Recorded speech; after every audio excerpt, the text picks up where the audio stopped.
Hello, this is Alexander Cross, Criminal Defense here in the San Francisco Bay Area. If you'd like to learn more about criminal defense, don't forget to subscribe to our channel, Law Offices of Cross and Associates, and feel free to ask questions in the comment section below so we can respond in the future with more videos for you. So we received an interesting inquiry here on our YouTube channel. This has to do with sexual abuse of a minor. Let's see here. When I was small, I was sexually abused. Since then, I felt my life changed. I grew up, and there was a time when my cousin's wife started leaving her daughter in my care.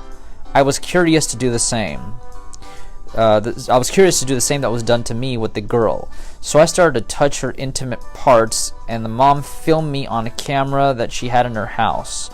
Okay, first of all, believe it or not, I know this is going to sound horrible to some people, but if you can't record in private areas like a bathroom or a bedroom. If there is a hidden camera in common areas like a living room or a hallway, or a kitchen, that's perfectly legal and they can be used against you in court. But no matter how horrible of a crime you committed, allegedly, if you're being recorded in a room, like in a bedroom where the door closed, where you have an expectation of privacy, in a bathroom, that cannot be used against you.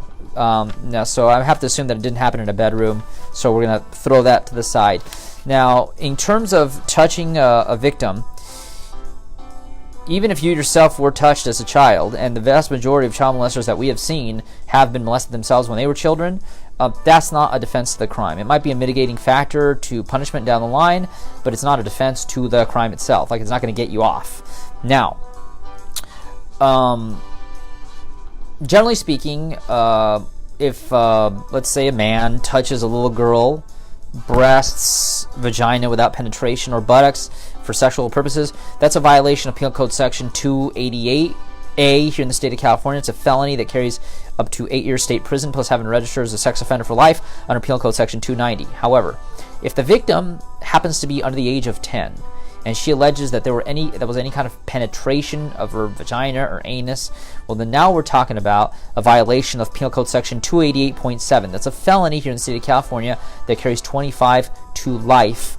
That's a crime under the one strike law. So, it really depends on how specific the little girl gives her statements, and specifically is she talking about penetration or simply touching. Makes a huge difference. Please exercise your Miranda rights. Don't talk to the police, even to defend yourself. Don't talk to the police, because anything you say or do will be used against you in court. Remember, this is going to be her word against yours, so you better not say anything that could be deemed as incriminatory. So just don't speak.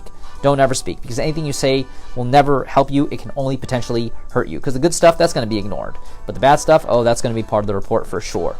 Regardless, if you'd like to learn more about criminal defense here in the San Francisco Bay Area, don't forget to subscribe to our channel, Law Offices of Cross and Associates, and feel free to ask questions in the comment section below in order to respond, so that we can respond in the future with more videos for you.